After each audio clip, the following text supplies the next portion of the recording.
saling mengingatkan di antara kita.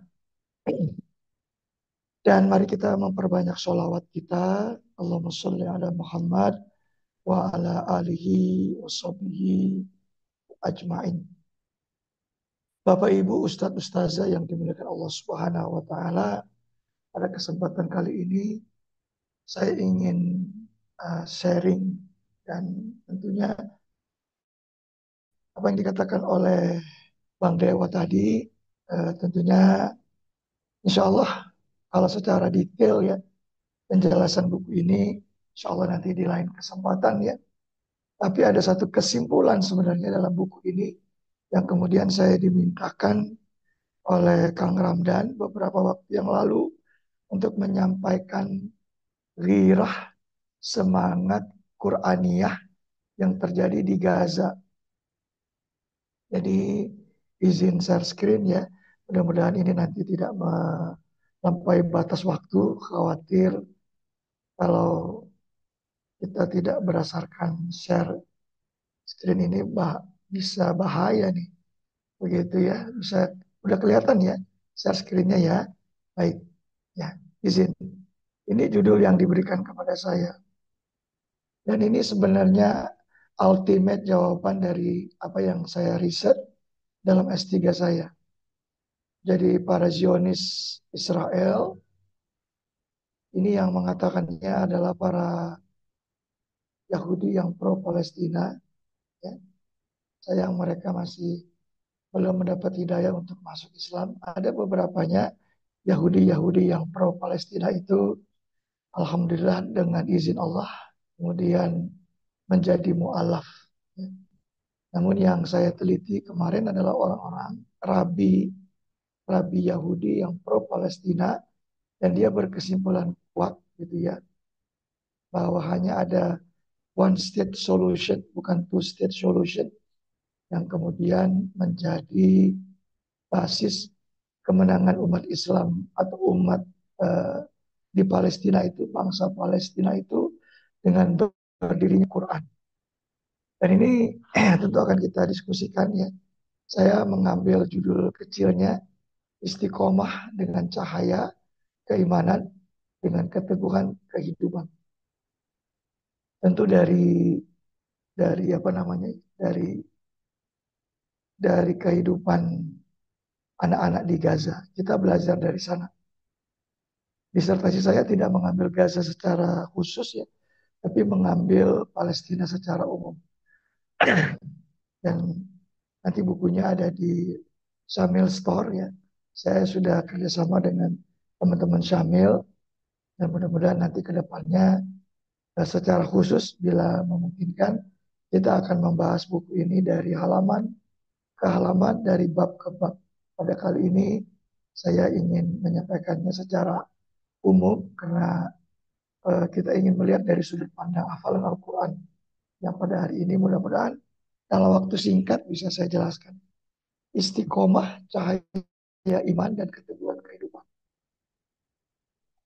Saya mengambil atau memulainya dari sebuah kalimat yang saya memberikan ruhnya dalam disertasi saya.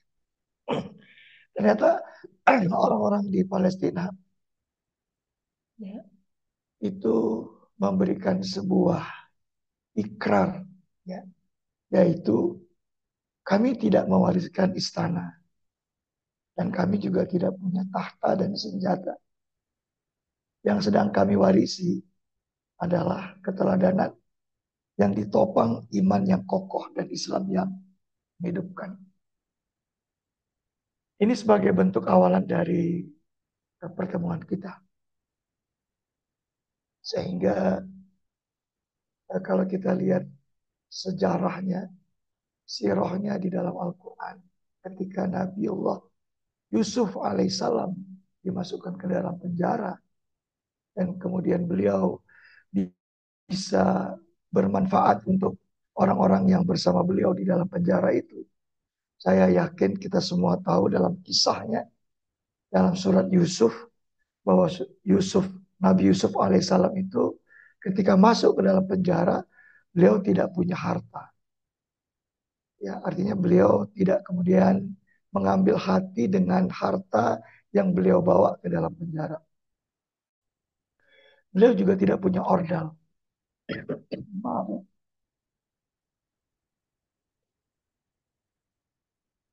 Ya, sehingga beliau tidak punya koneksi dan tidak punya ya semacam keistimewaan yang ada di dalam penjara.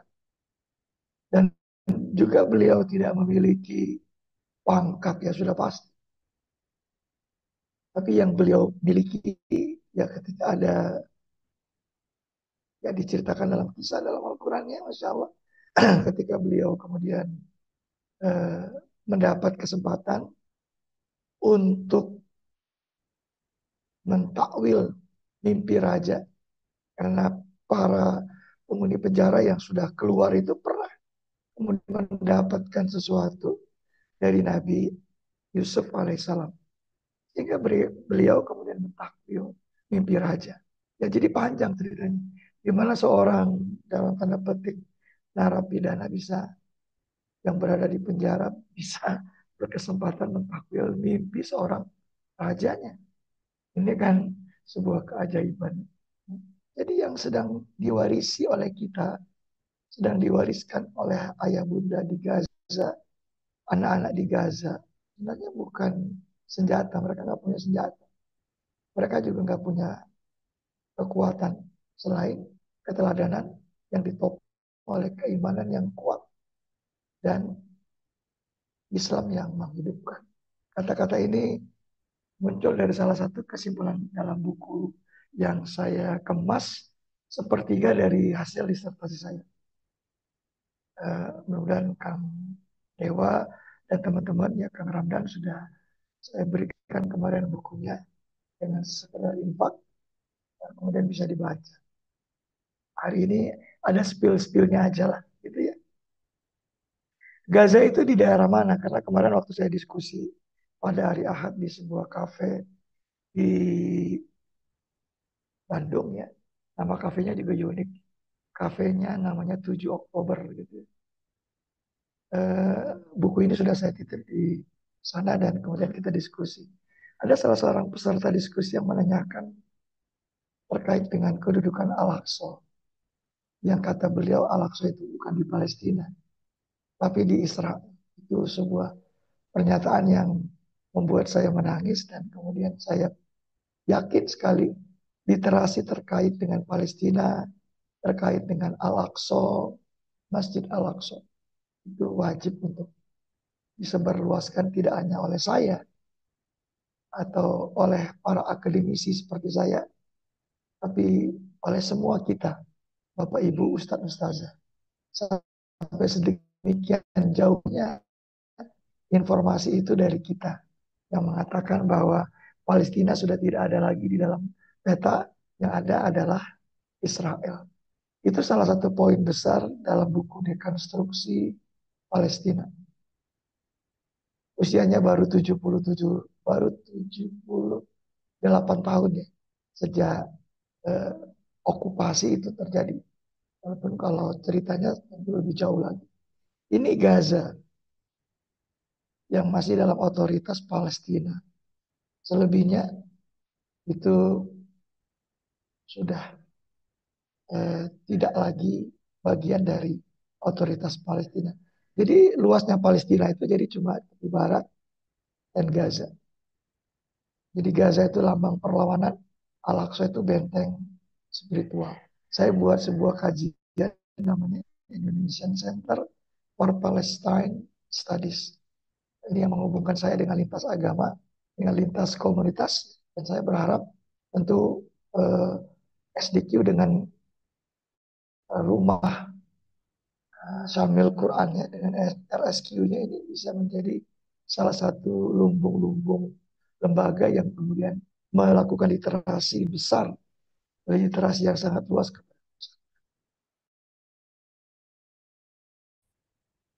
Ya, tapi ini eh, saya frame-nya itu dengan Al-Quran. Ini foto beberapa waktu yang masih lengkap beberapa bangunannya. Kalau sekarang bangunannya udah nggak ada. Ini salah satu masjid yang ada di Gaza ya, dan sempat tercapture itu Al-Qurannya itu nggak tahu itu Al-Qurannya Syamil atau bukan. Ya. Jadi Al-Quran itu sangat terbatas, bukan hanya makanan, tetapi mereka dengan keterbatasan itu Allah berikan sebuah kemudahan yang kemudian dari kemudahan itu muncul kemampuan mereka untuk mengalahkan siapapun yang berani berhadapan dengan Al-Quran. Siapapun yang berani untuk menghancurkan Al-Quran, maka mereka harus menghadapi sahabat-sahabat kita di Gaza. Jadi kalau bicara Gaza, bukan bicara minta-minta donasi. Bicara Gaza adalah bicara Al-Quran yang sangat terbatas dan Allah berikan kepada mereka kemudahan. Dasar. Ya ini kajian inspiratif untuk para pejuang Quran dan sirah. Anda apabila from Gaza to the world. Belajar ketekunan dan produktivitas dari penghafal Quran. Dan penghafal Quran ini adalah anak-anak. Bukan berarti orang dewasa tidak menghafal Quran. Yang mengajarkannya, yang memberikan keteladanannya, yang mewarisinya adalah para guru-guru, para orang tua, para abi, para baba, para ayah, para umi, para bubu untuk anak-anak mereka. Yang boleh jadi bukan anak-anak biologis. Karena anak-anak mereka sudah syahid barangkali. Dan ini kota Gaza paling dekat tuh tahun 2018. Ketika saya dan istri dan rombongan SDI pernah melakukan, ya mudah-mudahan nanti rihla Qurannya ke Gaza lah. Rihla Qurannya ke Al-Aqsa gitu ya Bang Dewa ya. Itu saatnya. Ya, jangan mikirin biayanya. Amin, Tapi amin. Wow. mikirin ini di Gaza, di Al-Aqsa itu halakoh Al-Quran itu terjadi. Saya mengunjungi Al-Aqsa itu di bulan Ramadan, bulan Juni tahun 2018. Ya kota Gaza, kota Gaza itu lautnya ya, itu laut Mediterania. Jadi kalau tadi saya lihat ya, Gaza itu ya di tepi pantai, kota Gazanya. Kalau ini kan strip Gaza. Gazanya itu ada di sekitar eh, utara dari perbatasan Gaza itu sendiri. Nah, ini masjid yang masih tersisa, tapi saya nggak yakin sekarang Gaza itu sudah nggak punya masjid. Ini awal tahun 2024 atau akhir tahun 2020. Ya, Tufanul Aqsa itu tahun 2023. Jadi sasaran yang dihabisi itu bukan rumah, bukan rumah sakit. Tapi yang pertama sekali dihabisin itu adalah masjid, baru kemudian sekolah, setelah itu rumah sakit. Jadi memang sudah keterlaluan, sudah keterlaluan. Jadi kalau sekarang minta solusi dua negara itu enggak banget lah, gitu ya, enggak banget. Gitu ya. Jadi buku saya itu cover bukunya bisa dilihat di screen virtual screen saya. Itu menunjukkan peta Palestina yang menunjukkan satu jari. Dan satu jari itu selain satu tauhid, satu akidah, tapi juga menunjukkan secara tegas bahwa itu one state solution. Hanya ada satu negara, dan satu negara adalah Palestina. Allah itu Allah. diakui oleh orang-orang Yahudi. Kenapa kita kemudian mengikuti apa yang Trump lakukan? Karena sudah tidak ada lagi jalan dan putus asa gitu ya. Dan kemudian yang terjadi adalah membunyikan statement two state solution. Solusi dua negara. Dua negara siapa? Di mana batasnya? Islam itu dengan kemuliaannya, Al-Quran itu dengan keagungannya. Ya, kalau Bapak Ibu nanti diizinkan sempat ke Tel Aviv, ya ibu kotanya mereka, itu di sana masih banyak masjid-masjid yang berdiri dari peninggalan Turki Utsmani. Karena Palestina itu salah satu provinsi yang dianeksasi oleh Inggris pada tahun 1921 atau 1920, dan kemudian ketika itu eh, ya Turki kemudian dihancurkan kekhalifahannya 1924, maka jadilah aneksasi secara otoritas ya Palestina di bawah pemerintahan Inggris yang dikendalikan oleh boneka Yahudi. Israel belum ada waktu itu, atau lebih tepatnya dikendalikan oleh Zionis Yahudi. Nanti suatu saat kita ini sepil-sepil aja ya Bang Dewa ya, karena ini tujuannya ini ingin apa ya melakukan satu pernyataan, sebab saya pernah ke sana dan itu Al-Quran itu luar biasa. Ya, lebih hebat dibandingkan untuk suasana Qurannya Masjid Nabawi dan di Masjidil Aqsa, di Masjidil Haram, itu luar biasa. Saya menyaksikan sendiri di bulan Ramadan. Jadi 10 hari terakhir di bulan Ramadan, kami pertama mengunjungi Masjid Nabawi, beriktikaf di sana, kemudian mengunjungi Masjidil Haram, beriktikaf di sana, dan kemudian itu pertama sekali. Setelah itu kami mengunjungi Masjidil Aqsa. 4 orang di antara kami tidak bisa masuk karena tidak dapat izin tinggal di sana. Kami masuk dari Jordan. Ya.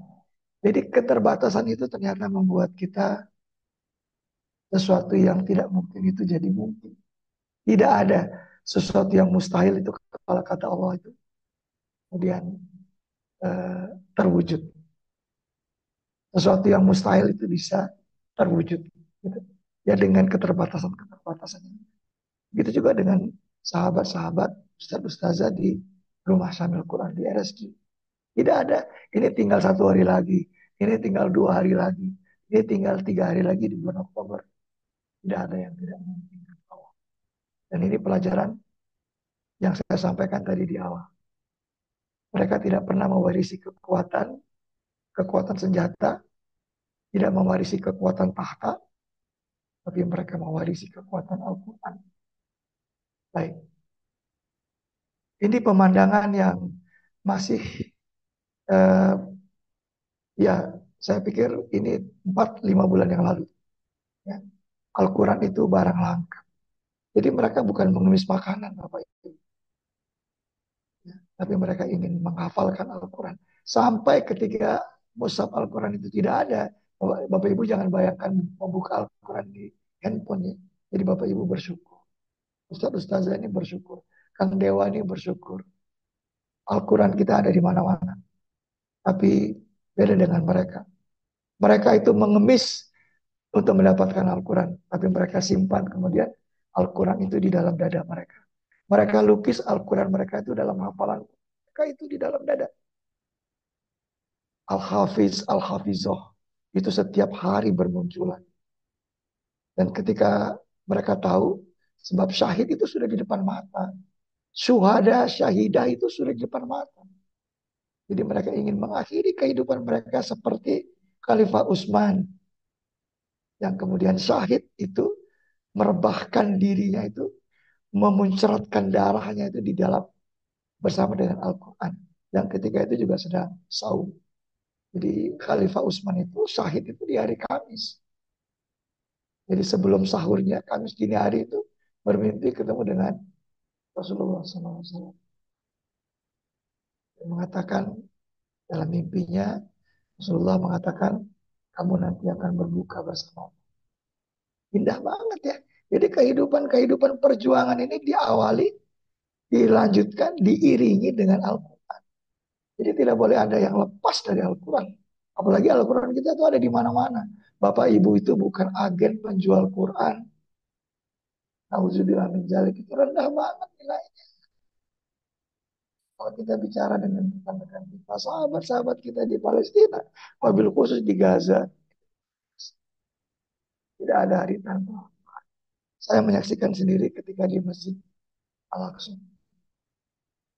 Apalagi ketika itu Ramadan. Masya Allah. Masya Allah. Quran mereka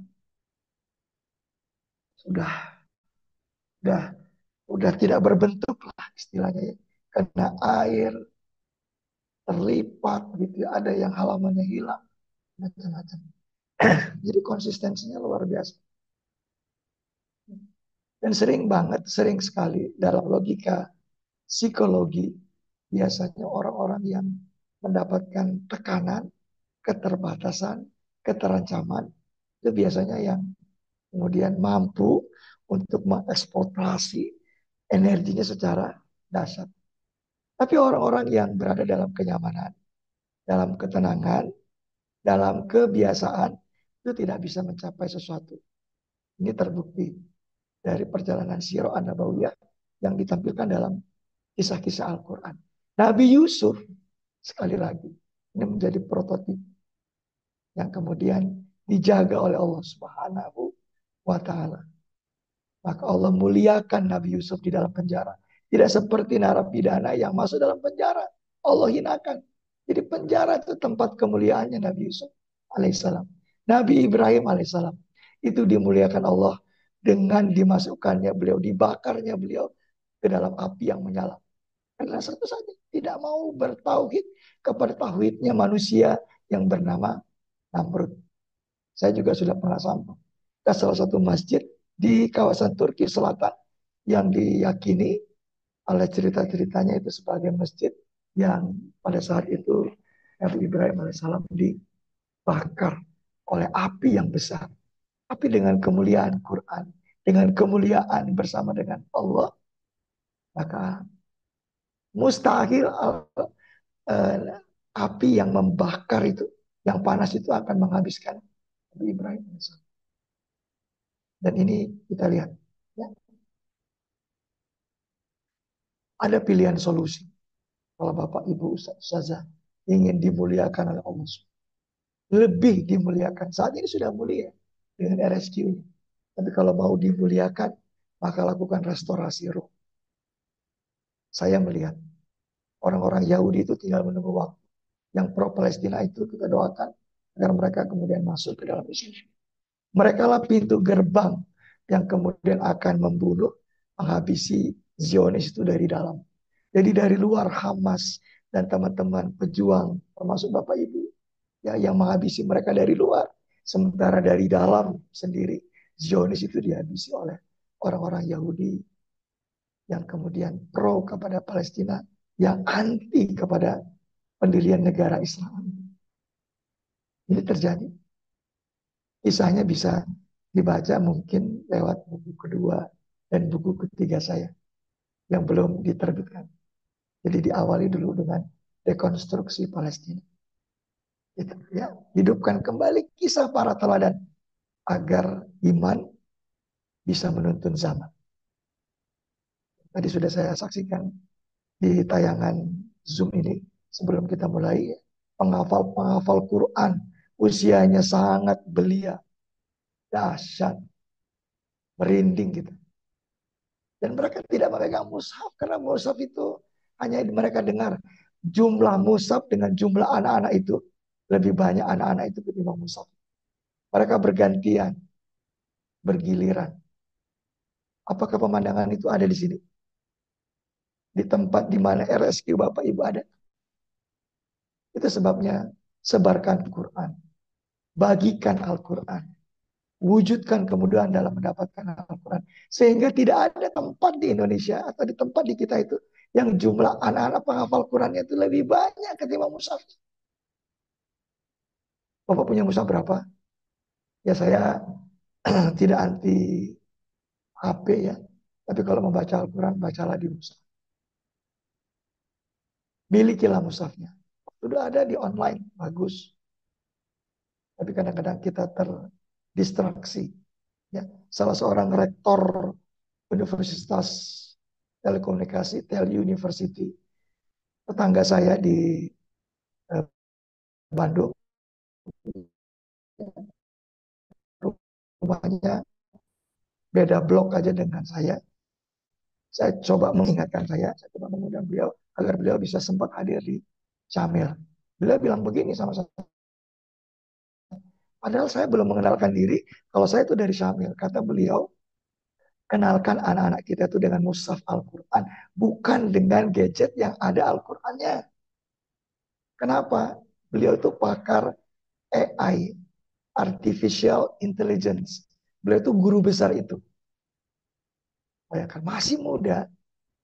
Kami panggilnya dengan Pak Suwo.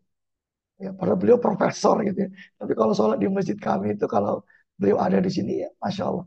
Beliau selalu mengatakan, Pak ganti tilawahnya dengan mushaf. Tapi di mushaf di masjid itu banyak mushaf Al-Quran. Dari dari Syamil saya penuhi di situ ya. Sehingga diganti. Kalau bisa Pak jangan pakai HP baca Quran. Nah, beliau mengungkapkan itu bahayanya gadget itu walaupun ada Al-Quran. Ya untuk keadaan tertentu oke, gitu ya.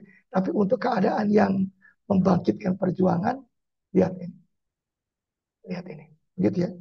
Jadi saya pilih bahasa restorasi. Restorasi ini sudah ada, jadi istilah restorasi ini yang sudah ada itu ditingkatkan. Lihat, kalau nggak tekun itu nggak ada disiplin, Bapak. Gimana mau bicara produktivitas kalau Bapak tidak tekun? Tekuni Al-Quran itu. Jadi kalau di gadget susah menekuninya. Masuk notifikasi dari WA. Terganggu. Dimatikan notifikasinya. Boleh saja. Boleh saja. Tapi kedisiplinan ini itu akan mengiringi produktivitas. Lihat ini tampilan anak-anak Gaza. Tampilan anak-anak Gaza. Yang jauh sekali tampilannya dengan anak-anak. Itu lihat Al-Qurannya. Itu Al-Quran baru itu nanti itu sharing. Anaknya 3, Qurannya 2. Ya. Itu Quran gurunya itu. Bukan Quran anaknya. Anaknya nggak pegang Quran. Masya Allah. Ya. Kita lanjutkan. Maka anak-anak Gaza itu sudah menjadi kulturnya. Bayangkan, sudah menjadi kulturnya. Sudah menjadi budayanya. Dan itu mereka dibudayakan dari kecil. Jadi tidak ada yang mereka takuti. Manusia-manusia Zionis tetap mereka takut. Mereka datang ke rumah mereka. Zionis itu datang ke sekolah mereka. Zionis itu datang ketemu dengan mereka di masjid. Mereka tidak takut. Karena mereka tahu jiwa mereka itu diinstal dengan Al-Quran. Fokus dan disiplin dalam hafalan Quran. Jadi anak-anak itu saya dulu pernah juga kuliah di Malaysia. Ketemu dengan anak-anak Gaza. Orang-orang tua Gaza yang anak-anaknya itu dibawa oleh orang tuanya kuliah di Malaysia. Itu dahsyat. Ya suatu saat nanti kalau ada Rihla Qurani, saya sarankan mengunjungi suatu tempat. Dan tempat itu Bapak Ibu bisa ketemu dengan anak-anak Gaza. Di kota Bandung ini saya juga punya teman-teman mahasiswa-mahasiswi Gaza. Kemarin harusnya bisa saya hadirkan Pak Ramdan ya, Kang Dewa ya, ke Syamil ya. Dan mereka sekarang dipersiapkan untuk membangun Gaza.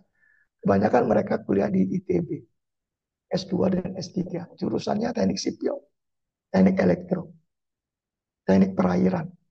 Luar biasa. Mereka asli Gaza. Marganya itu Al Ghoul. Jadi kalau disebut Al Ghoul itu marga dari Gaza. Ya saya tahu karena beliau cerita dengan saya. Namanya Muhammad Al Ghoul. Ya sebagiannya ada di UIN S2. Malah menjadi partner dosen untuk mengajarkan akidah dan Al-Quran di UIN. Ya. Jadi ketika saya sedang terbuka itu beliau saya undang. Dan beliau bisa menghadirkan insya Allah ke Syamil ini Duta Besar Palestina untuk Indonesia, Dr. Zuhair namanya. Asal itu juga marga dari Gaza. Bisa kita undang. Dokternya itu dokter bisnis. Jadi siap-siap membangun Gaza kembali. Dan membuka jalur-jalur bisnis di seluruh. Tapi kekuatan Al-Qur'annya itu loh. Mereka pebisnis. Mereka itu teknokrat. Ahli teknik. Mereka itu dokter. Tapi mereka itu penghafal Al-Quran. Pertanyaan saya. Bapak Ibu Ustaz Ustazah. Sudah berapa juz menghafal Quran? Bang Dewa, Kang Ramdan. Udah berapa juz menghafal Al-Quran?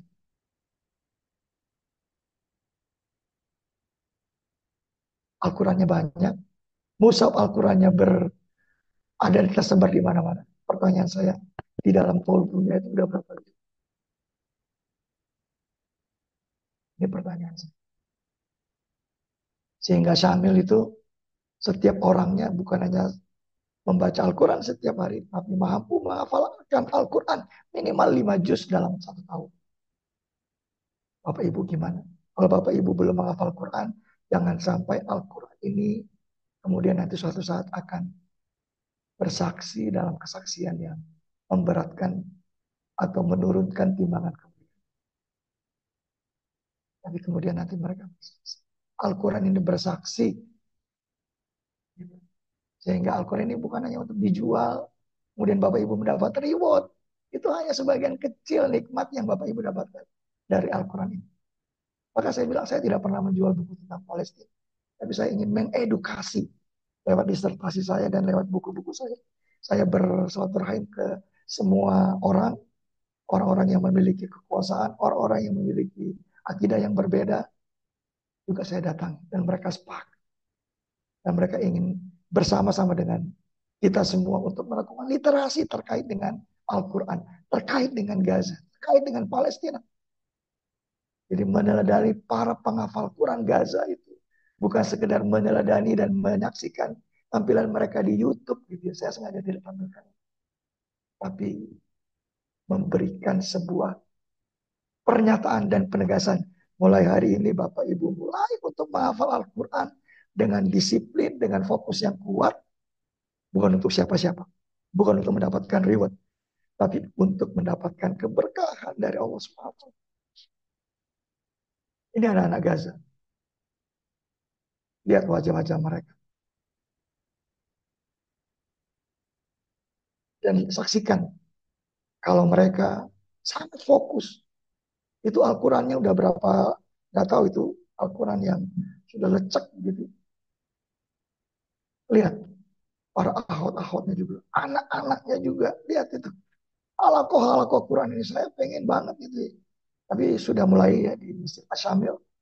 Ya, saya dapat amanah sebagai human capital di Syamil untuk menyongsong Ramadan yang tinggal 3 bulan lagi loh. November, Desember, Januari, Februari pertengahan itu sudah Ramadan. Gimana kita menghadapi Ramadan? Kalau teman-teman bisnis menghadapi Ramadan, yang jualan kue, yang jualan Quran, yang jualan buku, yang jual makanan, itu udah produksi dari sekarang. Tapi pertanyaan saya, bagaimana kita menghadapi Ramadan? Mempersiapkan Ramadan yang tinggal 3 bulan lagi gitu. Maka waktu itu saya dengan teman-teman di Sambil bilang, semua teman-teman harus bisa menghadirkan Ramadan dengan bekalan hafalan Qurannya. Saya nggak mau tahu. Apapun masalahnya. Ya gitu. Ultimatum. Harga mati. Jadi setiap Senin Kamis, di sesi-sesi istirahat, ada halakoh-halakoh Quran di dalam Masjid Asyam. Kita bukan penjual Quran, kita bukan pencetak Quran. Ya kalau Gramedia mau cetak Quran sebanyak-banyaknya, biarin. Tapi kita juga nyetak Quran yang lebih berkualitas. Karena apa? Kualitas imannya ada di dalam cetakan Quran itu. Dicatat oleh penghafal-penghafal Quran. Disebarkan oleh RSQ yang orang-orangnya penghafal Quran. Ya, ini psikologi yang saya pelajari. Ini sebenarnya materi tersendiri gitu ya. Psikologi Quran itu dahsyat. Jawabannya itu kejiwaan kita itu ada dalam Al-Quran. Mulai dari surah Al-Fatihah sampai surah An-Nas. Mulai dari juz 1 sampai juz 30. Mulai dari ayat-ayat yang diturunkan di prosesi Makiyah itu menuju kepada prosesi Madaniyah. 22 tahun lebih, tidak sampai 23 tahun. Al-Quran itu udah diinstal dalam fase-fase yang luar biasa. Ada fase Quran, Al-Quran itu diturunkan secara sembunyi-sembunyi di kota Mekah, periode Makkiyah. Dan periode Makkiyah itu menyampaikan juga kepada kita, ada fase Al-Quran itu dilakukan secara terang-terangan. Dahsyat. Ini belajar sirah an-nabawiyah. Belajar sirah an-nabawiyah itu belajar Al-Quran. Belajar bagaimana Al-Quran itu diinstal di dalam hati dan kepala kita. Kalau mau ingin mengalahkan Zionis Israel itu, cuma itu. Rudalnya itu Al-Quran. Bukan berarti kita nggak perlu strategi dan senjata itu pelengkap. Maka lihatlah Hamas itu yang kemudian jumlahnya, perlengkapannya tidak sebanding dengan orang-orang laknatullah itu. Tapi kemudian 2 tahun yang terjadi saat ini untuk menaklukkan Gaza Strip itu aja nggak mampu. Harusnya dalam logika mereka cuma perlu butuh 7 hari saja. Tapi Allah dengan Al-Qur'annya melindungi semua orang-orang yang mencintai Al-Quran, yang mencintai Allah. Jadi kalau Bapak Ibu sudah mulai dengan itu, maka apa yang Bapak lakukan itu akan dibantu oleh Allah, dilindungi oleh Allah, dimudahkan oleh Allah Subhanahu wa taala. Muncul nanti ujian-ujian kemudahan, muncul nanti ujian-ujian keberkahan. Harus istiqomah. Fokus dan disiplin itu tetap ada. Jadi orang-orang yang fokus dan disiplin itu beda banget penampilannya. Datang sebelum qomat di masjid. Bukan ketika takbiratul ihram baru ada di dalam saf. Mereka mendengarkan azan itu di dalam saf-saf di masjid. Maka mereka tahu kapan waktu untuk bekerja untuk hadir menghadap Allah Subhanahu. Masbuk itu bukan tingkah laku pejuang Quran. Itu orang biasa. Mereka bukan pejuang. Tapi pejuang-pejuang Quran dan pejuang-pejuang RSQ ini adalah orang-orang yang komitmen dan konsistensinya dengan Allah itu di atas segala-galanya. Sekedar rapat, sekedar menjajakan, sekedar apapun tidak bisa ditoleransi. Ya brutal, ya frontal, ya itulah kalau mau menang. Kalau mau disayang sama Allah. Gitu ya. Ini tampilan-tampilan anak-anak penghafal Quran Gaza yang masih waktu itu. Jadi mereka bukan menghafal Quran ketika diserang oleh Zionis. Bukan. Ini saya tampilkan wajah-wajah mereka. Hafalan-hafalan liko-liko Quran itu Masya Allah. Gak ada yang pegang HP. Ustadznya lihat. Al-Quran itu dibuat berjus-jus. Supaya kemudian anak-anak itu merasa bahagia dan senang menghafal Quran. Kalau menghafal Quran itu tertekan itu salah. Datal Al-Quran itu ketakutan.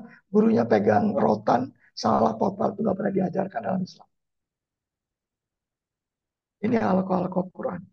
Anak-anak Gaza yang kemudian datang ke Masjid Nabawi, datang ke Indonesia, datang ke Malaysia. Ini bukan di Gaza, Bapak Ibu. Ini tampilan mereka. Ini pada saat musim dingin.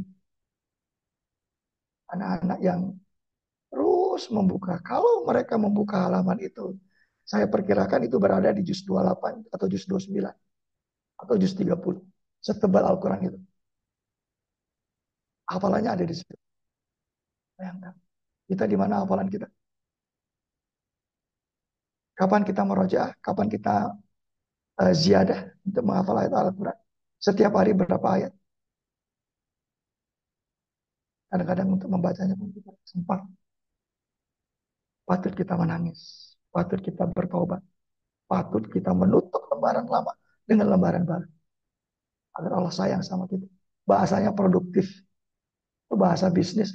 Tapi bahasa langitnya Allah sayang nggak sama kita. Bukan soal reward. Dapat reward dan disayang Allah. Itu yang paling mulia. Dan menginspirasi orang-orang lain. Ya, menatap rumah, menatap masjid, menatap Quran yang sudah terbuka. Jadi mengemis apa namanya mengais runtuhan bangunan itu bukan mencari sesuatu, tapi mencari Quran, mencari Quran gitu. Ketika Qurannya ketemu itu senangnya itu bukan main gitu, kayak ketemu barang berharga. Emang yang mereka cari itu baju, kan? Yang mereka cari itu apa? Dari reruntuhan itu Quran, Bapak. Miris ya dengan kita ya. Di sebelah kanan saya ada Quran, di depan saya ada Quran. Pertanyaan saya di dada kita ada Quran. Ya, ya tidak usah bacakan apa yang tertulis ya di dalam slide. Nanti slide-nya saya bagikan saja ke Kang Amran dan bisa. Tapi saya ingin cerita. Keterbatasan itu ternyata membuat kehebatan demi kehebatan dan ketersayangan Allah. Kesayangan Allah, penjagaan Allah itu terjadi.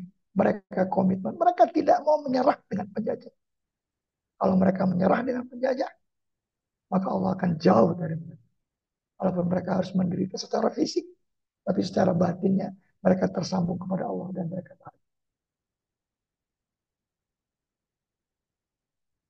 Ya, dalam surah Al-Qamar mulai dari ayat 17 ada 4 ayat yang sama. Ya, Al-Quran itu untuk memudahkan kita. Al-Quran itu tidak akan menyengsarakan. Tapi Al-Quran itu, Masya Allah, tabarakallah. Mukjizat, rukun iman yang salah satunya masih kita pegang, masih bisa kita rasakan, dan kita hafalkan.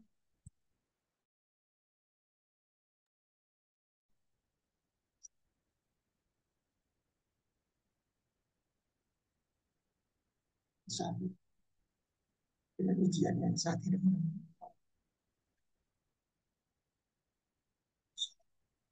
dan bisa saya sampaikan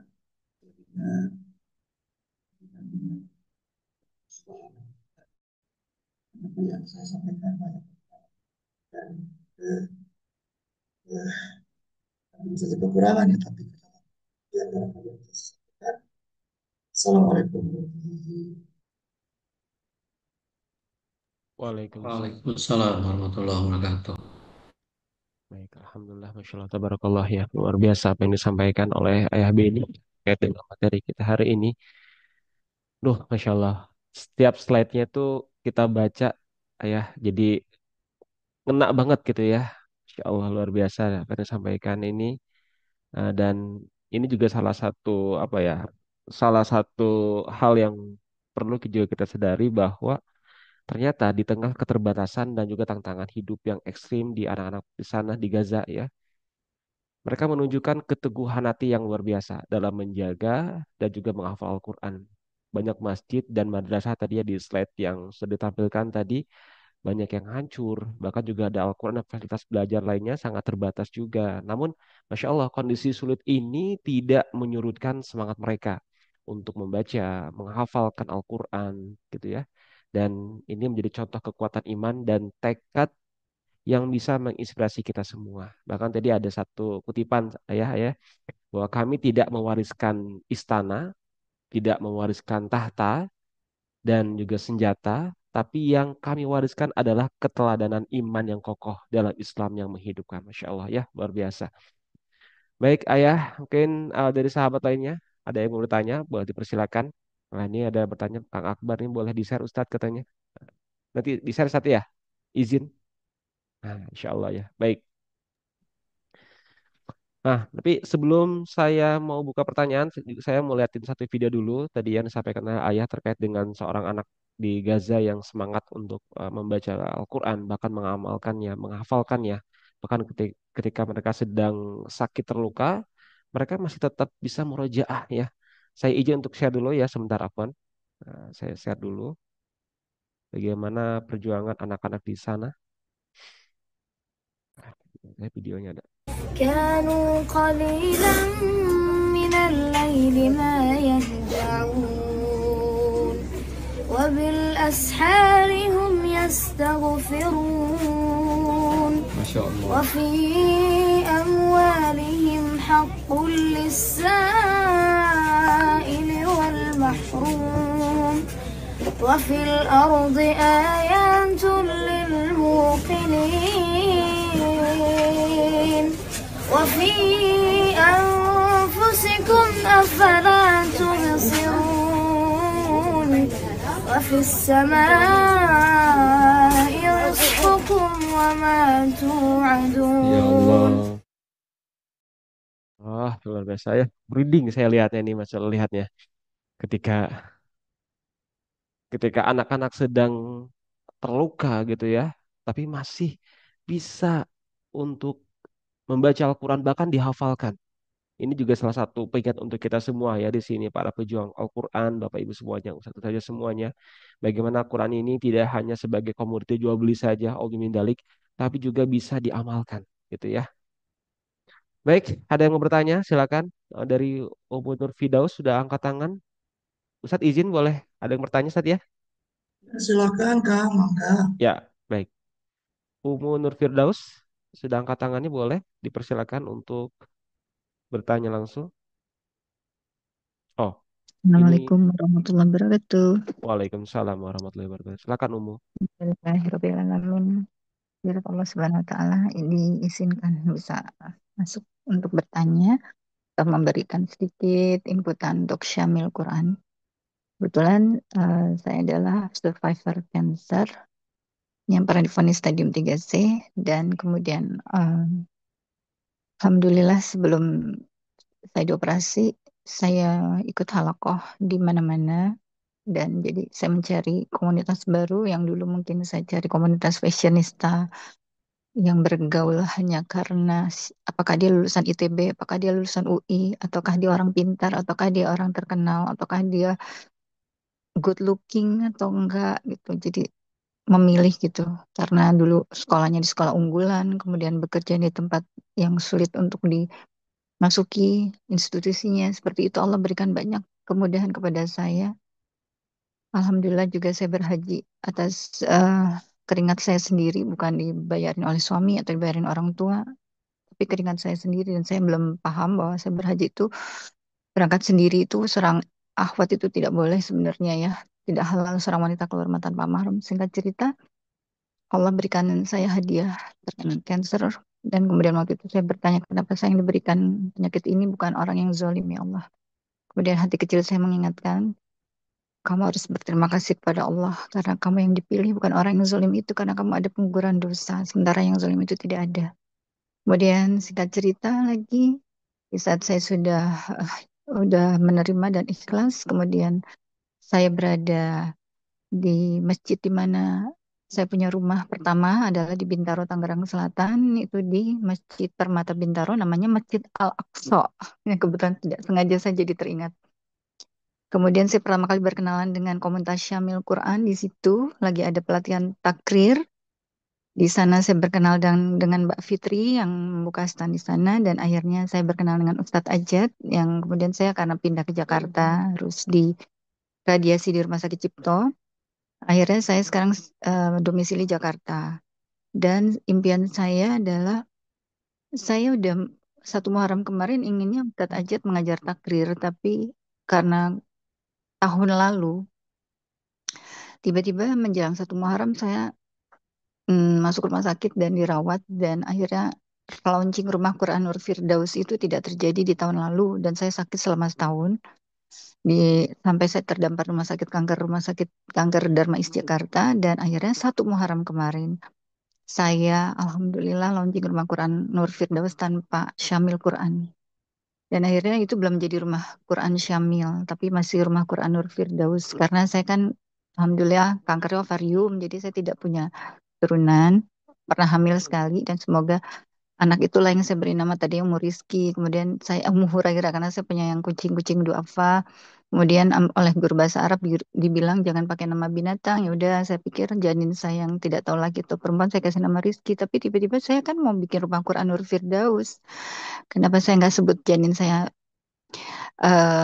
nama saya Ummu Nur Firdaus karena saya nggak bisa Ummu Muhammad, Ummu Fatimah. Jadi saya akhirnya saya berikan janin saya nama sesuai dengan rumah Quran Syamil yang niatnya tadi untuk rumah Quran Syamil menjadi Ummu Nur Firdaus seperti itu.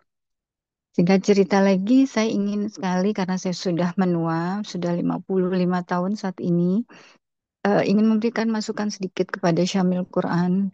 Alangkah baiknya apabila setiap Quran itu dibuat cetakannya A4 atau folio karena mata saya yang tidak berkacamata plus karena hilang. Saya ingin sekali bisa baca Quran dengan mushaf dan saya ingin sekali bisa seperti Quran yang saya baca di aplikasi. Saat ini saya aplikasinya paling suka Quran belajar. Di situ ada perkata dan perkatanya itu jadi kalau saya hafalan saya bisa dengan mengerti artinya walaupun saya masih belajar bahasa Arabnya kembali ke dasar lagi, kembali ke dasar lagi. Seperti itu dan jujur saja saya agak stuck sedikit dalam marketing karena saya perang batin nih. Dosa nggak ya saya mencari keuntungan dengan seperti menjual mushaf seperti tadi Bapak bilang seperti itu tapi tadi Bapak memberikan semangat juga bahwa rendah sekali ya kalau dibilang kita ini menjual. Nah, mungkin juga secara saya bukan generasi Gen Z, juga bukan generasi milenial, apalagi saya nggak punya anak milenial ataupun cucu Gen Z. Saya tidak paham, tapi saya karena pernah kerja kantoran, saya tidak gaptek-gaptek banget sih. Saya ngerti apa ya? Saya dulu mengerjakan Excel untuk menghitung gaji karyawan 300 orang di bank asing. Saya tidak gaptek, tapi saya tidak ngerti cara mengoperasikan Canva dan mungkin Microsoft Word-nya juga udah saya nggak update. Saya hanya bisa pakai handphone dan saya tidak memiliki apa ya tadi laptop. Jadi saya ingin sekali bisa apa ya bersedekah banyak untuk Palestina terutama saudara kita di Gaza yang saya berusaha setiap aduh jadi pengen nangis setiap saat saya berdoa untuk saudara saya di Gaza. Mereka lah penyemangat hidup saya yang menurut saya cobaan mereka tuh lebih berat daripada cobaan saya karena walaupun saya sakit tidak bisa berjalan dengan kaki yang bengkak karena efek samping pengobatan kanker, saya luka-luka pada saat saya di meja operasi dioperasi dengan bius lokal dan saya melihat kaki saya lagi dipotong-potong oleh dokter, lagi dibersihkan yang infeksi, yang luka karena terkena infeksi yang bengkak akibat efek samping pengobatan kanker itu.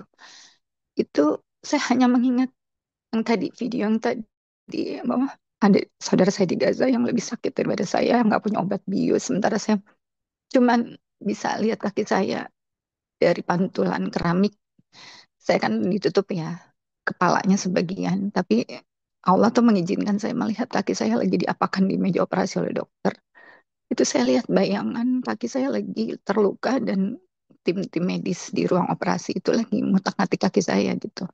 Di situ saya sebenarnya takut dan saya hanya mampu menghafal surat Al-Muluk, sebagian Yasin, sebagian banyak Al-Baqarah mungkin karena saya ruqyah mandiri dengan Al-Baqarah. Tapi saya belum hafal Al-Quran, belum hafal juz 30 walaupun udah pernah, tapi nggak hafal mungkin seperti Al-Fatihah. Jadi buat saya ingin kembali lagi ke mushaf, tapi kendalanya mata. Itulah kenapa saya ingin sekali diperbanyak Quran-Quran yang untuk apa ya lansia friendly gitu loh Pak. Dan saya juga penulis buku. Saya ingin sekali, saya juga udah punya naskah. Kemarin saya ikut pelatihan dengan Asma Nadia di komunitas Tinta Langit. Belajar Quran di usia lansia. Apabila Syamil ingin menerbitkan, ya saya bersyukur sekali karena buku pertama saya tuh waktu itu saya jadi makeup artist setelah berhenti bekerja dari bank asing, saya menjadi makeup artist dan saya punya buku sebenarnya. Bukunya depannya Risti Tagor, belakangnya Umi Pipik yang sudah bernikah. Itu bukunya Make Up for Hijabers karena saya dulu makeup artist dan menurut saya itu takutnya buku yang menarik saya ke neraka ya karena mengajarkan tabarruj. Saya ingin sekali apa ya mengarang buku yang membuat orang makin cinta Quran dan makin cinta kepada Allah itu. Jadi saya kalau menulis sekarang juga takut apa yang saya tulis itu diminta pertanggungjawabkan oleh Allah. Maka apabila mungkin bukannya promo tapi saya sayang aja naskah yang udah saya harus drop out kalau saya nggak mencapai target sehari harus 4 halaman kalau nggak salah gitu. Alhamdulillah saya tidak drop out di antara peserta yang drop out dan itu naskahnya udah jadi tapi judulnya belajar Al-Quran di usia lansia sih sebenarnya tapi mungkin saya mau ganti judul mungkin mulia dengan Quran kali. Itu adalah pengalaman hidup juga sih bagaimana saya belajar Quran di usia lansia tapi sampai saya punya sertifikat mengajar Quran tapi saya drop out di kelas halakoh guru binaan tinggal 3 layer lagi 3 tahun lagi kader A dan kader B di Lembaga Bahasa Ilmu Quran pemerintah Pemprov DKI yang punya untuk pensiunan DKI. Saya dari terbungkuk-bungkuk dari dasar 2 sampai pendidikan guru Quran dan drop outnya di halakoh guru binaan. Mungkin saya bisa ikut lagi di Januari. Saya Baik, ingin memberi Masya semangat. Allah, Ustazah Umu Firdaus, mohon izin. Iya. Eh, Apakah masih ada poin yang ingin disampaikan karena kita khawatir waktu kita Iya. juga cukup terbatas ini ya, Ustazah ya. Ya, jadi saya ingin sekali dibantu seperti kemarin tuh pelatihan untuk membuat Canva, pelatihan marketing, agar saya juga ingin mencapai target. Saya ingin juga bisa dapat hadiah atas jerih payah saya yang terbatas ini hanya di tempat tidur. Saya tidak bisa seperti orang lain yang normal ya. Jadi gerakan marketingnya jago gitu. Saya juga kepingin berjuang untuk bisa menolong diri sendiri untuk bisa bersedekah kepada saudara saya di Gaza. Tapi kan saya nggak bisa mendapatkan reward kalau saya di tempat tidur aja dan saya gaptek gitu loh. Gaptek dalam arti saya nggak ngerti buat Canva dan pelatihan-pelatihan untuk kita apa ya istilahnya kalau bukan dibilang marketing tapi bilang apa ya pejuang Quran ya mungkin pejuang sedekah lewat apa menawarkan Syamil Quran ini tolong dibantu juga untuk orang-orang. Jadi dibikin kelasnya mungkin ada kelas bulu, ada kelas terbang. Nah, mungkin untuk orang-orang yang seperti saya itu juga dipilah mungkin jangan dijadikan satu general ya. Tentu saya akan kalah dibanding dengan orang-orang yang normal. Dan saya tadi mengingatkan lagi kepada Syamil untuk lebih banyak menerbitkan Quran untuk yang lansia friendly, yang besar A4 atau khatnya jelas, terus yang bisa untuk mudah menghafal, ya takrirnya juga. Kemudian selain itu apa ya tadi ya, yaitu pelatihan-pelatihan untuk saya yang di tempat tidur aja, tapi ingin bisa juga memasarkan Syamil. Mungkin itu dulu kali ya. Terima kasih sebelumnya, maaf lahir batin. Mohon doanya untuk saya agar tetap semangat dan makin cinta kepada Allah Subhanahu wa taala. Assalamualaikum warahmatullahi wabarakatuh. Baik, terima kasih Umu Nur Firdaus ya, Masya Allah dengan ceritanya. Semoga sakitnya menjadi penggugur dosanya dan Allah naikkan derajatnya insya Allah ya. Baik, terima kasih. Tadi beberapa pertanyaannya terkait dengan bagaimana kembalikan niat lagi ya, bahwa di sini kita semuanya tidak istilahnya tidak dalam tanda kutip tadi ayah ayah Beni bilang bahwa tidak menjual itu ya Aldi Mindalik, jangan sampai Al-Quran ini jadi komoditi jual beli saja. Nanti mungkin nanti bisa dijelaskan oleh Ayah Beni terkait dengan hal itu. Terus juga tadi terkait dengan materi-materi ya, nanti materi-materi yang ditunjuk bahasanya adalah selling skill gitu ya. Nah, insya Allah nanti kita coba ikhtiarkan ya. Terima kasih masukannya. Nanti kita coba buat materi tentang selling skill ya, agar Al-Quran ini bisa apa namanya menyebar, membumi gitu ya, insya Allah sebagai para pejuang Al-Quran. Terus juga tadi yang ketiganya terkait dengan mushaf Al-Quran tadi ya, yang A4 agar juga bisa dibaca juga oleh eh, lansia gitu ya. Nah, insya Allah. Baik, mungkin dari Pak Dedi atau dari Ayah Beni ada tanggapan ya terkait dengan yang pertama tadi mungkin ya, Pak Beni ya, mungkin Ayah Beni boleh bisa dibantu mungkin dijelaskan terkait dengan jangan sampai ini Quran yang disebarkan oleh teman-teman ini sebagai komoditi jual beli saya Ayah Beni, tapi juga diniatkan sebagai bentuk syiar. Nah, boleh Ayah Beni bisa dibantu juga untuk menjelaskan terkait dengan hal ini. Tafadhol, syukur. Ya, terima kasih Umunur Firdaus menyampaikan beberapa hal sehingga kita prihatin ya seandainya Al-Quran ini kita jadikan dari keuntungan duniawi semata-mata. Tempat kita beribadah beramal itu memang Allah sediakan di dunia. Tapi Allah mengingatkan ada kehidupan kita setelah kita meninggalkan dunia. Maka kalau kita mengupayakan apa yang kita lakukan di dunia tidak menyebabkan kehidupan kita di akhirat menjadi lebih baik, maka kita termasuk orang-orang yang maka perbaikilah urusan-urusan duniawi kita untuk kemudian kita akan mendapatkan tempat yang terbaik di surganya. Kesempatan yang ada pada saat ini kita bersama-sama dalam RSQ, di mana program-programnya sangat luar biasa. Saya tadi menyimak apa yang disampaikan oleh Bang Dewa, itu dahsyat. Ada reward, itu semuanya untuk bagaimana kita termotivasi melakukan. Dan saya melihat secara jelas ada unsur ukhrawi yang sangat kuat yang dibangun oleh teman-teman di RSQ dan teman-teman manajemen di Syamil dengan segala luar biasanya begitu ya. Jadi bukan jalan-jalan biasa, bukan poin biasa, tapi lebih dari itu teman-teman di Syamil ini melihat kehidupan dunia yang ada sekarang, LSQ yang ada sekarang itu bisa mengantarkan Bapak Ibu kita semua bisa menjalani kehidupan akhirat yang lebih baik. Itu saja barangkali Kang Ramdan dan teman-teman semua. Oke, terima kasih. Mungkin dari Bang Dewa ya terkait dengan materi dan juga musaf gitu ya, yang mudah-mudahan ini jadi wasilah juga untuk teman-teman yang lansia gitu ya. Tafadhol, Bang Dewa. Baik, Alhamdulillah, terima kasih Kang Ramdan. Baik, mohon izin untuk Umu Nur Firdaus izin menyampaikan.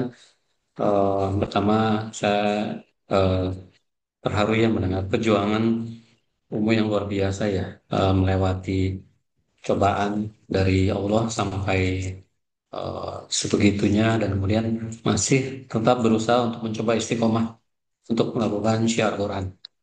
Ya, ini adalah sebuah kisah yang perlu kita dengar bersama sebenarnya untuk menyemangati kita semua para pejuang Quran, para mitra Syamil Quran ya, para pemilik rumah Syamil Quran di Indonesia. Mungkin nanti jika ada waktu kita mohon izin nanti akan menghubungi Mufti Daus untuk meminta waktunya mungkin men-sharingkan secara ulang kembali ya tentang kisahnya dalam memulai eh, memaksakan diri untuk menjadi pejuang Quran untuk syiar Quran walaupun kondisi yang mungkin tidak memungkinkan gitu ya. Jadi ini sebuah informasi luar biasa untuk saya pribadi ya. Yang kedua, alhamdulillah eh, terima kasih atas kepeduliannya Umur Firdaus bahwa betul sekali bahwa untuk mushaf Quran ini terkadang memang jangankan berbicara tentang lansia ya, Firdaus. Saya pribadi pun umur masih 40-an cuma karena mata terlalu sering bolak-balik mungkin melihat layar atau apa sudah mulai ada gangguan sehingga butuh mushaf Quran yang tulisannya itu cukup besar sehingga bisa dibaca oleh orang-orang yang dengan kondisi mata yang sudah tidak sesempurna seperti kita dilahirkan gitu ya. Dan alhamdulillahnya juga kita punya mushaf itu berbagai ukuran. Ya, jadi dari mulai yang paling kecil, dari ukuran A7 yang ukuran saku, yang kecil sekali itu, yang dibawa anak-anak santri, sampai ukuran A3, yang dipakai di masjid-masjid sebagai Qurannya imam kalau sholat malam atau taraweh. Jadi insya Allah untuk mushaf Qurannya ukuran A4 itu insya Allah ada, Umum Firdaus, tinggal ditanyakan saja kepada salesnya mungkin Mbak Fitria ya. Kalau butuhnya Quran A4 itu kita punya dua. Sekarang ini ada Al-Jami itu ukuran 4 tilawah saja, kemudian ada Al-Hifz ukuran 4 itu tilawah dengan terjemah lengkap juga dengan ada tajwid warnanya. Bisa untuk belajar, bisa untuk belajar memperbaiki bacaan kita. Jadi insya Allah itu sudah ada, nanti tinggal ditanyakan saja kepada tim salesnya. Mbak Fitria tadi cerita ya di Tangsel ya. Kemudian terkait edukasi untuk meningkatkan kemampuan, betul sekali kita sangat memahami bahwa tidak semua orang itu sama kemampuannya bahwa ada yang memulainya mungkin di Syamil Quran 8 tahun yang lalu, ada yang baru memulainya kemarin, ya pekan kemarin, ada yang memang sudah terbiasa di dunia marketing, ada yang belum, nol sama sekali. Ada yang masih anak sekolah, ada yang sudah usia, di kita itu mungkin ada yang paling paling sepuh itu usia 70 tahun ke atas juga ada. Jadi alhamdulillah kita juga menyiapkan edukasi-edukasi. Salah satunya memang di tiap hari Rabu ini, Ummu Firdaus. Jadi nanti di, dilihat jadwalnya. Kita itu rutin mengadakan training-training atau edukasi khusus untuk misalkan ya bagaimana cara menggunakan Canva atau bagaimana cara optimasi Instagram untuk siar Quran, cara optimasi sosial media kita untuk siar Quran, Instagram, WA, TikTok kah, Facebook ya segala macam ya. Kita juga belajar kemarin ketika AI mulai datang, kita belajar bagaimana memanfaatkan AI untuk mendukung si Al-Quran kita. Yaitu ada kelas-kelasnya, itu dan insya Allah akan kita ulang. Ya, jadi insya Allah akan terus kita ulang. Insya Allah bulan depan juga ada nanti Kang Ramdan sudah merencanakan bagaimana caranya kita bisa siar Quran lewat TikTok ya. Dari mulai tahap dasar sampai bukan mahir ya, sampai kita terbiasa lah memanfaatkan TikTok itu untuk syiar Quran ya. Jadi insya Allah itu sudah kita lakukan dan akan terus kita lakukan. Kita tidak tidak apa ya membiarkan begitu saja para mitra. Pasti ada saja nanti edukasi-edukasi yang kita arahkan untuk membantu bisa syiar Quran. Itu. Kemudian untuk yang lainnya mungkin terkait tadi komunitas betul ya tidak hanya menjadikan Quran sebagai komunitas saja itu betul sekali. Yang memang perlu dipahami adalah kita di Syamil Quran ini memang merasakan bahwa begitu sulitnya untuk menyeimbangkan antara syiar dengan operasional. Karena biar bagaimanapun, mushaf Quran ini dari yang tadinya hanya ada di kepala kita, hanya ada di hafalan para hafiz Quran, sehingga bisa membentuk menjadi sebuah mushaf, dan bisa diterima sampai di rumah, di tangan ya umat-umat muslim di rumahnya masing-masing, itu tentu saja membutuhkan adanya unsur biaya operasional. Makanya kita selalu mencoba menyeimbangkan antara ini syiar Quran dengan ini adalah operasional yang harus kita siapkan. Qadarullahnya kalau di Indonesia ini memang kita tidak ada dukungan dari pemerintah. Berbeda kalau kita bicara tentang Arab Saudi atau Malaysia atau Brunei Darussalam, yang semua kitab suci itu ditanggung oleh pemerintah. Gitu ya. Semua semua kitab suci itu diurus, Al-Quran itu diurus oleh pemerintah. Masyarakat tinggal terima saja. Tapi di Indonesia tidak. Sehingga kita juga harus memikirkan bagaimana caranya ya dari mushaf dari Al-Quran yang hanya ada di kepala para hafiz Quran itu bisa dituangkan, bisa dicetak ke dalam kertas-kertas menjadi sebuah mushaf yang cantik yang bisa dibaca berbagai macam usia, berbagai macam fitur, ada yang untuk tilawah saja, ada yang untuk menghafal, ada yang untuk membantu bacaan sampai lengkap ukuran dari yang kecil sampai yang paling besar sampai ukuran A3. Itu bisa diterima di tangan para umat muslim di seluruh Indonesia bahkan ke luar negeri. Nah, itu yang memang perlu difahami juga oleh kita bersama bahwa tetap harus ada biaya operasional harus kita hitung. Jadi kita tidak tidak bisa menganggap bahwa kalau bisa jangan sampai memberatkan enggak. Karena ini biar bagaimanapun mushaf yang kita pegang sekarang ini adalah sebuah benda yang diproduksi. Hingga kita harus juga menyeimbangkan. Syiar Qurannya tentu saja ini yang utama nomor satu jalan. Tapi kita juga harus memikirkan bagaimana caranya syiar Quran ini bisa terus berjalan, nggak berhenti di sini karena modal kita terbatas. Jadi bisa terus berjalan sampai anak cucu kita nanti. Sehingga warisannya untuk kita adalah kita mewariskan mushaf-mushaf Quran yang sudah terdistribusi, sudah dibaca, sudah dihafalkan oleh seluruh umat muslim di Indonesia. Arahnya ke sana mungkin kira-kira untuk kemudian Firdaus itu sedikit tambahan informasi dari saya mudah-mudahan bisa memuaskan jawabannya. Nanti kalau misalnya masih ada pertanyaan yang ingin dilanjutkan, silakan nanti kita bisa dilakukan japri. Yang pertama, Umum Firdaus bisa komunikasi juga dengan tim salesnya. Karena tim sales kita juga memang memiliki informasi yang cukup untuk bisa menjawab kebutuhan-kebutuhan semua mitranya. Kalau misalnya dirasa masih kurang, nanti bisa ditanyakan langsung. Kita ada nomor admin Rumah Sambil Quran juga. Jadi segala macam pertanyaan bisa diajukan ke sana. Kira-kira begitu saya kembalikan dulu ke Kang Ramdan. Terima kasih. Assalamualaikum warahmatullahi wabarakatuh. Waalaikumsalam warahmatullahi wabarakatuh. Terima Terima kasih kasih Bang Bang. Dewa ya. Ya, terima kasih. Bisa di mute, Pak. Ya, baik. Terima kasih. Alhamdulillah ya. Apa yang disampaikan tadi. Baik, untuk umum nanti insya Allah informasi yang lanjutan nanti akan dicoba kita koordinasikan dengan teman-teman sales gitu ya. Baik, Ayah Beni, mungkin ini ada pertanyaan terakhir sekali juga closing juga. Ini pertanyaan mungkin yang sama sepertinya ya, yang di Zoom kita hari ini. Ini terkait dengan pertanyaan disampaikan oleh Ustadz Akmal Ibnu Ma'aruf gitu ya. Ini bagaimana menjawab pertanyaan Ayah Beni ya. Ini sekali lagi closing ya. Segala sesuatu yang terjadi atas izin Allah, ini mengapa Allah mengizinkan terjadinya pembantaian anak-anak di Gaza. Lalu apa hikmah yang bisa kita ambil gitu, Ayah? Tafadhol Ayah, silakan. Masya Allah, tabarakallah. Pun iman perlu kita tanamkan kepada anak-anak sejak dini, sejak awal, dengan caranya yang sesuai dengan usianya. Tentu tidak semua yang, bukan tidak semua, maaf, semua yang terjadi ini atas izin Allah yang berkawa. Bukan berarti Allah tidak sayang dengan kondisi yang terjadi di Gaza. Kenapa nggak dipindahkan kepada tempat yang berbuat maksiat umpamanya? Ini pertanyaan-pertanyaan logika ya. Kemudian kalau dijawab dengan rukun iman, sebenarnya sudah tuntas gitu ya. Iman yang kelima. Ini yang perlu sebenarnya menjadi perhatian orang tua agar kemudian tidak mengambil jawaban yang jawaban itu kemudian berdasarkan logika semata-mata. Kalau logikanya orang yang sudah taat sama Allah, kenapa dibunuh sama orang yang juga Allah izinkan untuk mereka? Terkesan Allah itu tidak adil ya. Ingatlah dalam setiap apa yang Allah berikan kepada kita itu terkandung hikmah yang dalam. Di sebaliknya itu ada hikmah. Kadang-kadang hikmah itu yang hilang karena kita menggunakan emosional dan logika dan keterbatasan logika dan pikiran kita dalam menafsirkan hikmah yang terjadi.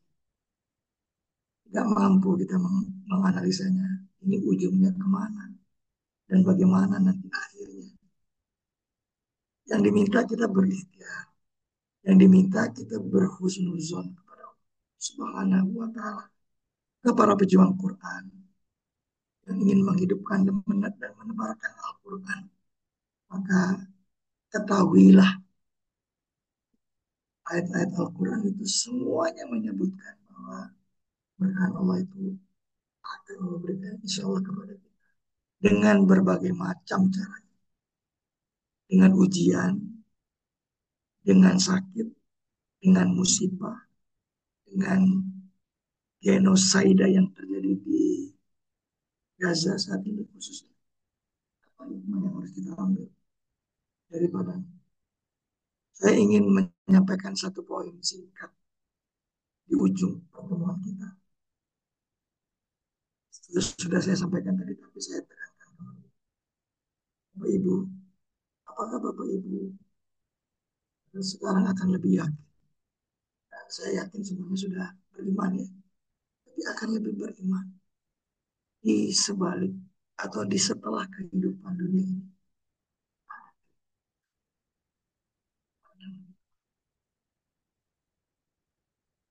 Beritahu kepada saja yang kita lihat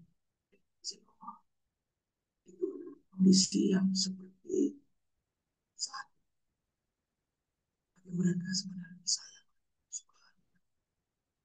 Kelihatannya mereka mereka terburai isi perut mereka. Banyak sekali saksi mata di YouTube maupun di sosmed mereka anak-anak yang syahid dalam keadaan bersih. Dan saya pernah juga menjadi saksi ketika tsunami tahun 2004 Desember tanggal 26 di Banda Aceh. 2 hari setelah kejadian itu saya menyaksikan ada jenazah yang harum sekali wanginya itu. Padahal ketika itu di mana-mana di semua tempat tidak ada orang yang mampu untuk membuka masker itu. Karena kalau dibuka tutup maskernya Bapak Ibu pasti akan muntah. Karena jenazah-jenazah itu sudah hancur karena mengandung air laut yang sangat tajam. Tapi Masya Allah, jenazah seorang awam. Kalau jenazah-jenazah yang lain Bapak Ibu baju lagi, sudah tidak ada lagi pakaian yang menutupinya. Ada seorang merinding di dalam jangan semua semua orang dari kejauhan saja wanginya sudah tercium, bukan bau jenazah. Tapi tidak ada orang yang hidup ini jadi jenazah. Jadi ini wangi dari mana? Dan kemudian yang terlihat yang terbujur, tersenyum dengan jilbab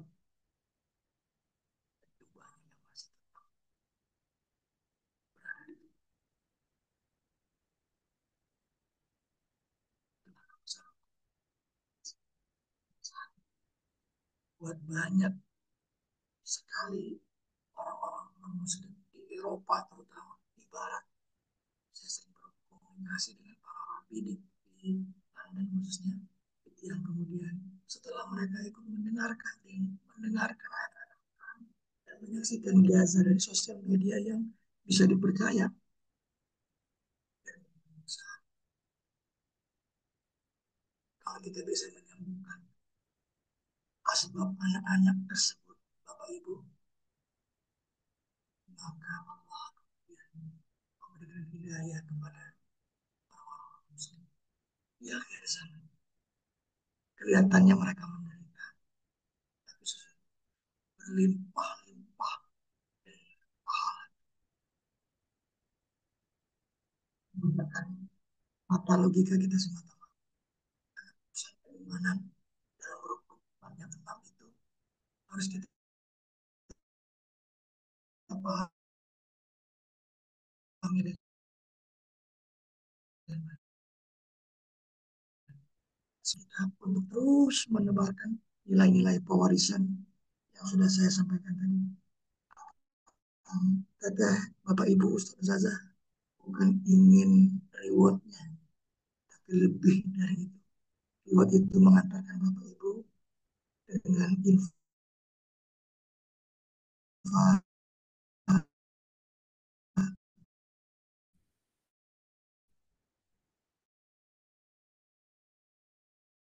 sebuah arahan lah kalau boleh. Utamakan berinfak ketika Bapak Ibu mendapatkan rewardnya. Dan Allah insya Allah membukakan jalan. Kemudian pertemuan kita di siang ini banyak manfaatnya. Sampai ketemu lagi di pertemuan-pertemuan selanjutnya. Mohon maaf kalau ada hal-hal yang kurang berkenan. Terima kasih Bang Dewa, Bang Ramdan, ya sekalian Bang Ramdan juga, dan seluruh Bapak Ibu.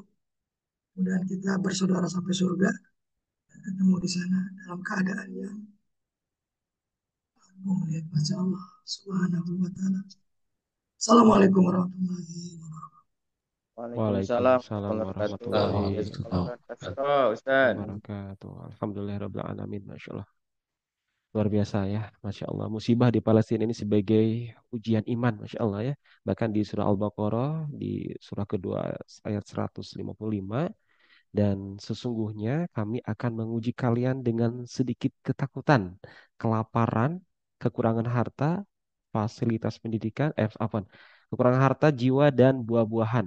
Masya Allah, yaitu jadi ayat pengingat juga gitu ya, bahwa iman yang kuat ini bukan hanya muncul dalam kondisi yang nyaman, bahkan ketika diuji menghadapi kesulitan yang ekstrim yang terjadi di negara Palestina di Gaza ya, dan kita doakan semoga secepatnya Palestina bisa merdeka gitu ya. Amin amin ya Allah ya Rabbal alamin. Alhamdulillah Rabbil Alamin. Masya Allah relevansi ini yang terjadi dengan teman-teman di Syamil, di Mitra Syamil, para pejuang Quran, bahwa kisah para penghafal Quran Gaza ini menjadi teladan bagi kita semuanya untuk istiqomah dalam menyebarkan, menghafal, dan juga mengamalkan Al-Quran meski menghadapi keterbatasan gitu ya.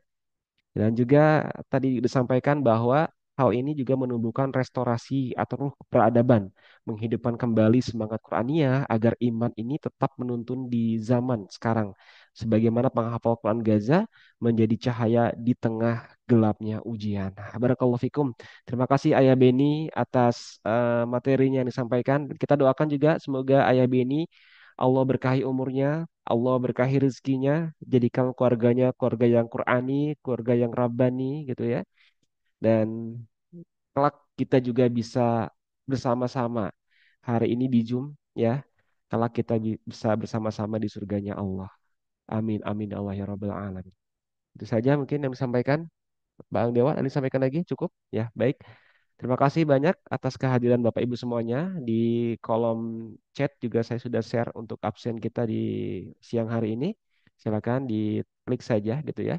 Dan sampai jumpa lagi di Rabu depan insya Allah ya. Semoga kita panjangkan umurnya dalam ketaatan kepada Allah Subhanahu wa taala.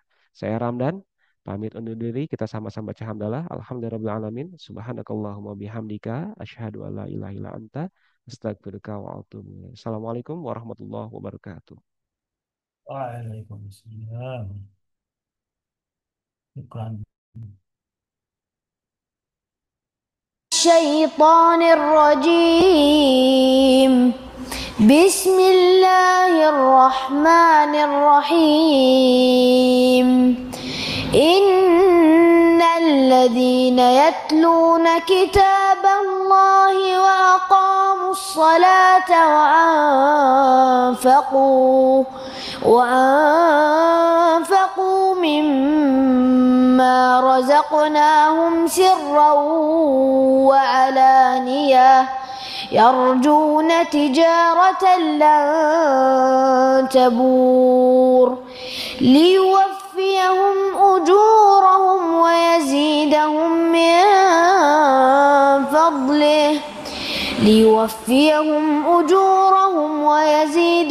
من فضله إنه غفور شكور والذي أوحينا إليك من الكتاب هو الحق مصدقا لما بين يديه إن الله بعباده لخبير بصير.